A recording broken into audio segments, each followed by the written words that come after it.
here with Gerald Abrahamian. Did I get it right? Yes, you got it right. You guys are obviously trying to move beyond just the television and the network feeds and all that stuff. So you want to talk about the vision of where Comcast wants to go? Right. I am part of Comcast Entertainment Group, which is a division of Comcast that focuses on programming content. So under us is E Entertainment, Style Network, and G4 TV. There's a few other networks that are smaller that are part of the Comcast, but within the Comcast Entertainment Group, it's those three major entities. So you're actually on the content side? We're actually on the content production side. So Comcast is a big cable giant, but they have a big programming arm. Some of the other networks are Golf Channel, TV One, sports nets, which are more localized sports content throughout the country. So Comcast actually has a large content producing entity.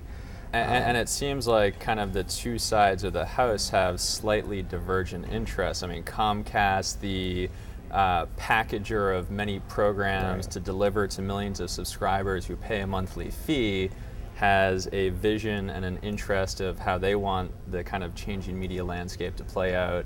But you, who is a programmer who wants to get your programming out there and to monetize it, whether it's pay-per-view, subscription, ad-supported, you probably want to get your content out, not just within Content's garden. Not within Comcast garden. Right. Our goal is to get our content where our audience is. So wherever our audience is, whether it's on VOD, we're on Comcast VOD, but we're also on Time Warner VOD. So our goals are to get our content all over the place. So VOD, broadband, online, on areas such as eOnline, one of the largest entertainment sites out there, Hulu, and then we're on the mobile side. So we're on Verizon VCast service. We have an iPhone app with video capabilities. Our goal is to get our content where our audience is, wherever they're consuming it. And is the parent company generally, hey, do whatever you think's in the best interest of your specific network? Yeah, at the end of the day, we're still an entity that's looking to make money for Comcast, and it all rolls up. So our goals are to generate revenue, take that content and monetize it. Yeah, I mean, one example where I see kind of a divergence of interests, E. So E gets paid, I mean, what do you get paid per month from ballpark, from the different cable operators? A lot of money. Okay, is it like $1, $2? We're not at those levels. We're not at the ESPN level. So 25 cents maybe? I don't have the exact numbers, but point being, you get paid by both Comcast, which is your parent company, a monthly fee, which is great for your business. It's stable recurring revenue. You get paid a similar fee by Time Warner and everybody else who carries you. So going forward, as a channel, with the internet as kind of a delivery medium, you may want to start to maybe stream E live direct to consumers on the E website or through other relationships. Comcast, the cable box who's trying to sell people or give people a reason to pay them every month, is saying, wait a minute, if you're sending it out through the internet at the same time we're sending it through cable, why would somebody pay us? So as your current relationships expire and you're renegotiating both with your parent company and all the other packagers of content, what's the dynamics of those conversations? Well, at the end of the day, we know that that's a substantial revenue stream for us, and we're not going to cannibalize it. So we're looking for the best opportunities out there. Right now, we're not at the level where online streaming will overcome both the subscriber revenue and the ad dollars. So we're moving cautiously forward. We're not making a stance and saying this is where we're going to have all of our content, and So as an example, what's your most popular show on E? Kardashians right now. Sweet. And Lamar Odom. Yeah, and kind of to that point, we had our highest rated show just a few weeks ago with the Kardashians wedding special. So we're not seeing that people are flocking away from the television. we're actually saying, no, our ratings are going up, our video views are going up online. So there's more consumption of content, of our content. So we don't see that going away immediately. So that wedding episode, it aired on E. I could get it through over Comcast. 3 million viewers saw it. Saw it. And then when did that same episode air online, and was it free and ad supported? We don't, pay-per-view? right now we don't push our full episodes online. Okay. So we only put out clips. Okay. What you could do is download that episode on iTunes as an electronic download. Okay, But that yeah. is one example of distribution that's not just through the E Right, but we're seeing cable that channel. it's not actually cannibalizing our ratings. We're actually upselling. We're getting more people to see that our content is available that hadn't seen it before. And what's the price point on iTunes? It's the standard $199. $199 an and episode. HD is I think $249. Got it. $299. So basically, that show is on E.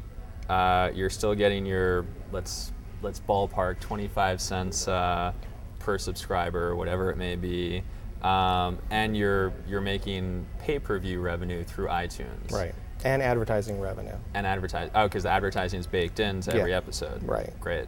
And what are advertisers saying about that? I mean, I guess that's additional eyeballs, which is always nice. Yeah, as long as our secondary streams online, VOD, are bringing more eyeballs to the cable channel, they're loving it, because they're just getting more access to more of our viewers, and they can hit their demo targets that they want to advertise to. Yeah. So it is actually making it a little bit more appealing that we have content in different distribution platforms, that not only can they buy advertising on air, but they can go to different platforms at the same time and get a full-on experience across all those platforms. So that's why we want to get our content out there where our users are watching it, and our advertisers will follow. In terms of the cable model, that's still going to be there. Statistics are showing more people are buying more TVs.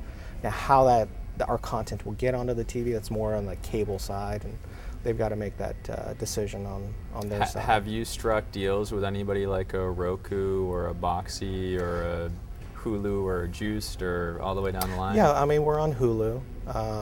Does that mean I can watch the Kardashians on Hulu? Not full episodes. You can get Just the clips. Just Okay. the clips. Just a taste. And from time to time, we do stunts.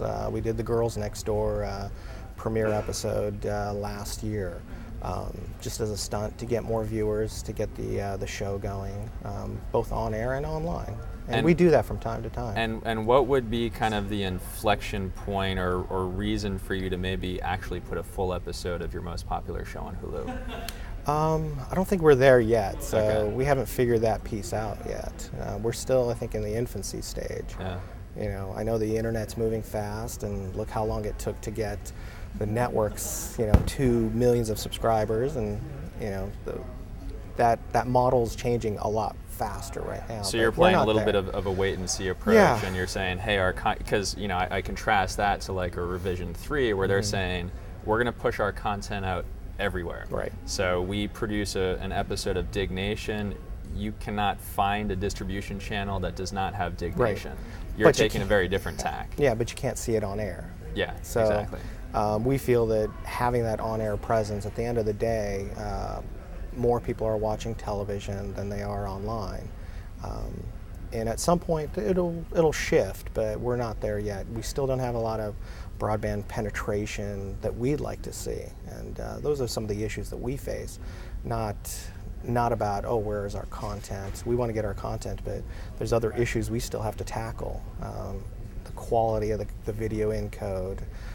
We don't have HD out there fully, because a lot of households can't accept that type of broadband transmission into their homes. So, Yeah. Let's talk audience participation, and let's keep on the same show, the Kardashians. In a world where people can talk back via their mobile device, their internet connection, how are you getting the audience involved in the show so that it's not just them sitting back and watching an episode and saying that was great, can't wait for next week? We're actually doing a lot of things in that area. With the Kardashians, we were doing live twittering during the show itself. So we had Courtney and Khloe actually twittering with the audience at the same time on E! Online. So almost like they were in the living room with the audience watching the episode and responding to people saying, "Oh my God, I can't believe she did that," and one of them would respond back. They're going back and forth. We're finding that you have to connect with your audience. It's the new paradigm shift that if you're a talent, that you need to connect with your audience, and now you could do it live when they're watching the show, so that's a great thing. We also have a Kardashian mobile club that we have thousands of subscribers that are part of it, and they get updates once a week. Actually, Chris, our cameraman, is one of those subscribers. He's a fan, big fan of the show. The following day, after the episode airs, we have a blog entry by Courtney or Khloe recapping the episode and talking about it, and that's only going to the subscribers of that club. It doesn't go out anywhere else. So we're trying to definitely connect with the audience. And they're paying. No, it's free. It's free. Okay, so it's just register. It's free. It's free, exactly. Standard messaging rates apply, and I have to say that as a disclaimer. But essentially, it's to connect with our audience, and we're creating those types of 360 experiences with our advertisers, with our talent across the board. So it's not just on television. It's beyond television. It's on your mobile phone. And how about maybe integrating brands into the show beyond just the 30-second commercial spot? We do a lot of that, but not on the reality shows. More from live from the red carpet, which is our big tentpole events for us. We got the Golden Globes, Academy Awards, and we integrate the brands within the show itself and create interactive campaigns with texting, voting on the carpet. So it could be something like vote for the vote for the best dressed. Yeah, best dressed. Verizon. So the Verizon best dressed poll or something like that. Yeah, we have that. Who do you think is going to win the for best actor? Leonardo DiCaprio, sponsored by AT&T or Verizon or Motorola. So we have those campaigns and the branded piece to it, and we have interactivity, and they're looking for interactivity at the same time.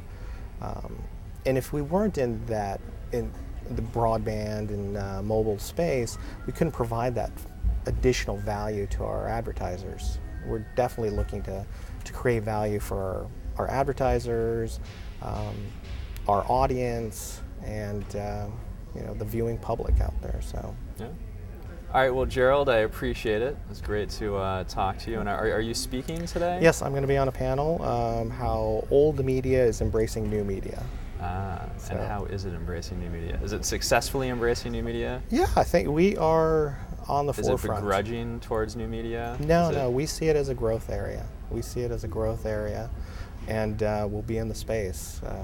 We're not going to be out there by ourselves, but we'll be out there because it's where the audience is going. We have to be there. Yeah.